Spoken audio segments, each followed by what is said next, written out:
কোৱা মৃন্ময়, তুমি টিনাক তাই কলেজৰ বন্ধুক লগ কৰিবলৈ লৈ গৈছিলা?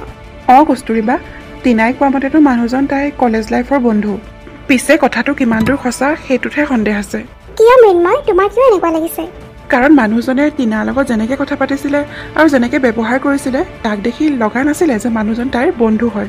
অকল বন্ধু হোৱা হ'লে তেনেকে কেতিয়াও নকলে হ'লে টিনাক। অলপ দেৰি হোৱাৰ কাৰণেই তাইক বহুত গালি পাৰিছে আৰু মোৰ লগত বাইকত যোৱাৰ কাৰণে অলপ বেয়া পাইছে নেকি। আৰু টিনাৰে মানুহজনৰ লগত বন্ধুৰ দৰে কথা পতা নাছিল। মই ইমানো অকৰা নহয় যে মাত্ৰ বন্ধু বুলি কোৱাৰ কাৰণেই মই বিশ্বাস কৰি ল'ম। তাহাঁত দুয়োৰে মাজত নিশ্চয় কিবা এটা চলি আছে কস্তুৰিবা। এইটো দেখোন বহুত ডাঙৰ কথা।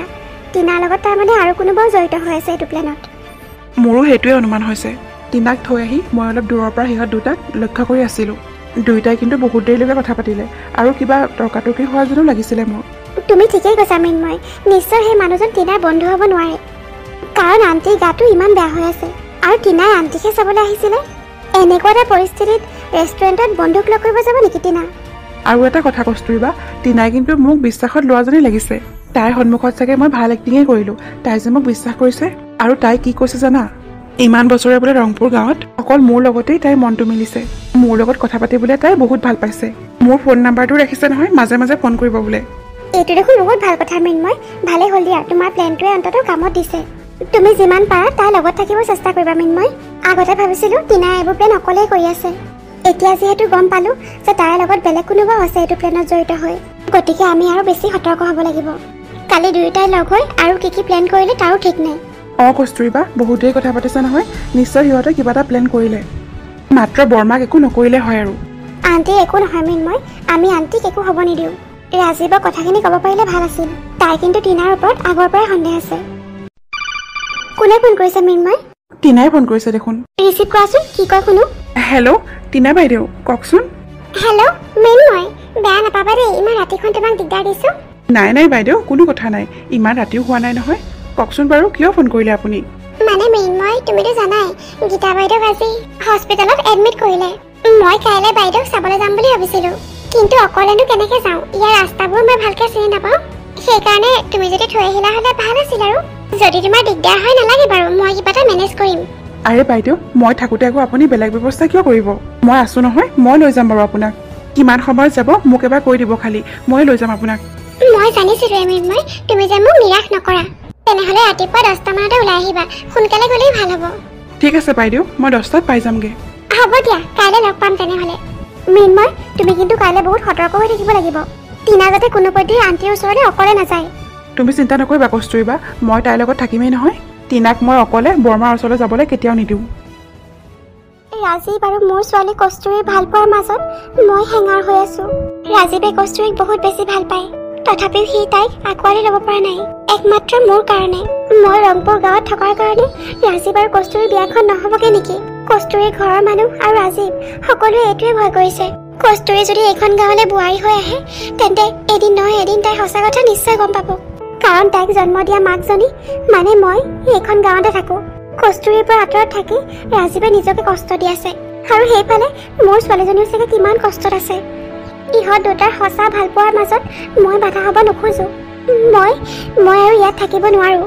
মই ইয়াত থকালৈকে কস্তুৰী আৰু ৰাজীৱৰ মিলন কেতিয়াও নহয়। মই বেলেগ ক'ৰবালৈ গুচি যাম ইয়াৰ পৰা। মই নাথাকিলে আৰু কাৰো একো ভয়ো নাথাকে। কস্তুৰীৰ আচল মাক যে মই হয়, মই তাইক জন্ম দিছিলোঁ, সেই কথা আমাৰ গাঁৱৰ আৰু বেলেগ কোনেও নাজানে, অকল মামা আৰু মামীৰ বাহিৰে। মামাই এইটো কথা কেতিয়াও কাকো নকয়, সেইটো মোৰ বিশ্বাস আছে। মামীৰ ওপৰত অৱশ্যে মোৰ ইমান বিশ্বাস নাই, তথাপি মামালে যিহেতু মামীয়ে বহুত বেছি ভয় কৰে, গতিকে তেওঁক মোক বন্ধ কৰিয়ে ৰাখিব। আৰু ময়ে যদি এখন গাঁৱত নাথাকোঁ, তেন্তে আৰু কোনেও এইবোৰ কথা উলিয়াই নাথাকে। কস্তুৰী মোৰ ওচৰত থাকিলে কিজানি মোৰ মনটো দুৰ্বল হৈ যায়, আৰু কোনোবা মুহূৰ্তত যদি মোৰ মুখৰ পৰা সঁচা কথা ওলাই যায়, তেতিয়া সকলো শেষ হৈ যাব। কস্তুৰীয়ে মনত কম কষ্ট পাবনে বাৰু? তাইৰ অকণমান কিবা কষ্ট হ'লেও মই ওচৰত থাকিলে চাই থাকিব নোৱাৰোঁ। তাইৰ প্ৰতি থকা মোৰ অতিৰিক্ত মৰমৰ কাৰণে মানুহৰ মনত সন্দেহ উপজিব পাৰে। তাৰোপৰি তাই যে দেখিবলৈ হুবহু মোৰ দৰেই হৈছে, গতিকে তাইৰ মনতো কেতিয়াবা সন্দেহ উপজিব পাৰে। এইবোৰ একো সমস্যাই নহয় যদি মই ইয়াত নাথাকোঁ। গতিকে মই ইয়াৰ পৰা বেলেগ ক'ৰবালৈ গুচি যোৱাটোৱে উচিত হ'ব। কস্তুৰী যদি ৰাজীৱৰ লগত বিয়া হয়, তেন্তে মোৰ আৰু কস্তুৰীৰ কাৰণে কোনো চিন্তাই নাথাকে। ভাল এজন ল'ৰাৰ লগত কস্তুৰী বিয়া দিব পাৰিলোঁ বুলি নিশ্চিন্ত হ'ব পাৰিম। জীৱন সংগীজন যদি ভাল নহয়, তেতিয়া যে গোটেই জীৱনটো কিমান কষ্ট কিমান দুখ সহিব লাগে, সেই কথা মোতকৈ ভালকৈ আৰু কোনে বুজিব? মই যিবোৰ সহ্য কৰি আহিছো সেইবোৰ যাতে মোৰ ছোৱালীয়ে সহ্য কৰিব লগা কেতিয়াও নহয়।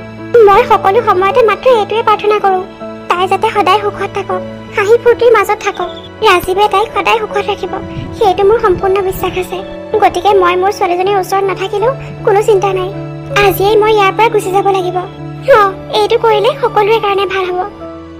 আৰে ককা, কলৈ জানো ইমান লৰালৰিকে? ৰাজীৱ, ভালেই হ'ল বোপাই, তোক ইয়াতে লগ পালো।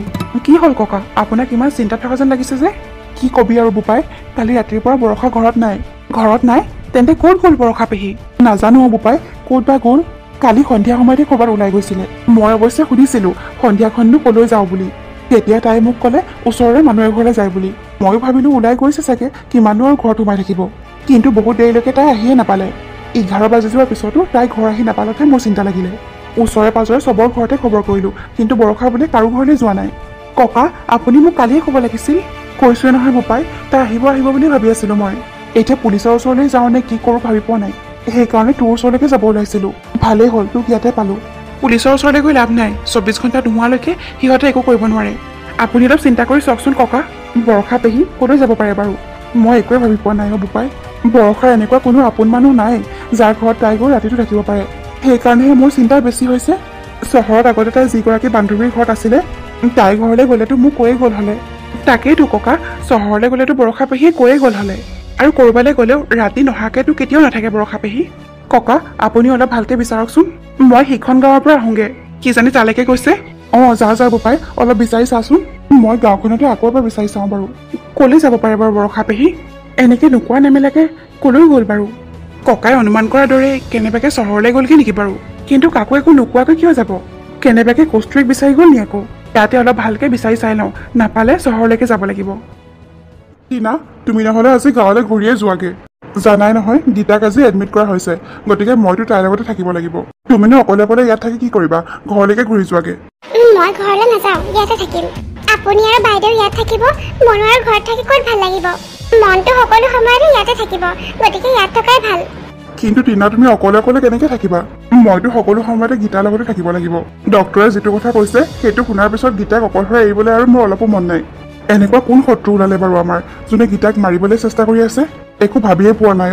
সেইকাৰণে ভাবিছো এতিয়াৰ পৰা মই গীতাৰ লগতে থাকিম সকলো সময়তে। ঠিকে আছে বাৰু, আপুনি বাইদেউৰ লগতে থাকিব, মই ইয়াতে থাকিম। অকলে থাকিব পাৰিম, একো নহয়। আৰু আপুনিওতো ইমান সুস্থ হৈ থকা নাই, ভৰি দুখনৰ কাৰণে উঠিবই নোৱাৰে। মই বাইদেউ আৰু আপোনাক এইটো অৱস্থাত এৰি থৈ যাব নোৱাৰিম। আপোনাৰ কিবা অসুবিধা হ'লে মই সহায় কৰিব পাৰিম। তুমিও যে আৰু টিনা, গীতাৰ কাৰণে মোৰ কাৰণে ইমান চিন্তা কৰা, তোমাৰ অন্তৰখন সঁচাকৈ বহুত বিশাল টিনা। তোমাৰ বয়সৰ ছোৱালীয়ে ইমান দায়িত্বৰ কথা বুজিয়ে নাপায়, আৰু তুমি ইমান কম বয়সতে মোৰ গীতাৰ সকলো দায়িত্ব তোমাৰ ওপৰত ল'ব খোজা। আপোনাক ভাল পাইহে বিয়া হৈছিলো মই, গতিকে এইখিনি মোৰ কৰ্তব্য, এইখিনি মই কৰিবই লাগিব। টিনা, তোমাৰ নিচিনা ভাল মানুহ চাগে এইখন পৃথিৱীত খুব কমেইহে আছে। হ'ব দিয়া, তুমি থাকিব ইচ্ছা কৰিছা যেতিয়া থাকিবা বাৰু। মই মৃন্ময়কে কৈ থৈ যাম, তোমাৰ কিবা দৰকাৰ হ'লে তাক ক'বা। ঠিক আছে, হ'ব বাৰু। এতিয়া মই যাওঁ, তুমি ভালকে থাকিবা। বুঢ়া, কিমান বাধ্য হৈ যে মই তোক ভাল পাওঁ বুলি ক'ব লগা হয়। নিজৰ ওপৰতে খং উঠে কেতিয়াবা, তোৰ নিচিনা বুঢ়া এটাৰ লগত থাকিব লগা হোৱাৰ কাৰণে। কিন্তু কোনো কথা নাই, এবাৰ এই গোটেই প্ৰপাৰ্টিখিনি মোৰ নামত হৈ গ'লে মোৰ এই গোটেই কষ্টৰ ফল মই পাই যাম। আজিয়ে কিবা নহয় কিবা এটা কৰিবই লাগিব। হস্পিটেল লৈ যাবলৈ মৃন্ময়ক মই মাতিছোৱেই। ডক্টৰজনৰ লগত কথা পাতিব লাগিব। যদি ৰবি আৰু মই প্লেন কৰাৰ দৰে তেওঁ আমাৰ ফলীয়া হৈ যায়, তেতিয়াতো কোনো চিন্তাই নাই। ডক্টৰৰ লগত মিলিয়ে আমি গীতাক আমাৰ ৰাস্তাৰ পৰা আঁতৰ কৰিব পাৰিম। তেতিয়া আৰু কোনেও মোৰ ওপৰত সন্দেহ নকৰে, আৰু সন্দেহ কৰিলেও কোনো লাভ নহ'ব, কাৰণ ডক্টৰজনেও আমাৰ হৈ কথা ক'ব। কিন্তু যদি কেনেবাকে ডক্টৰজনে নামানে, তেতিয়াহে অলপ প্ৰব্লেম হ'ব। কিন্তু ৰিস্ক ল'বই লাগিব মই। কোনেও গম নোপোৱাকৈ এইটো চান্সতে গীতাক এখন পৃথিৱীৰ পৰা বিদায় দিব লাগিব।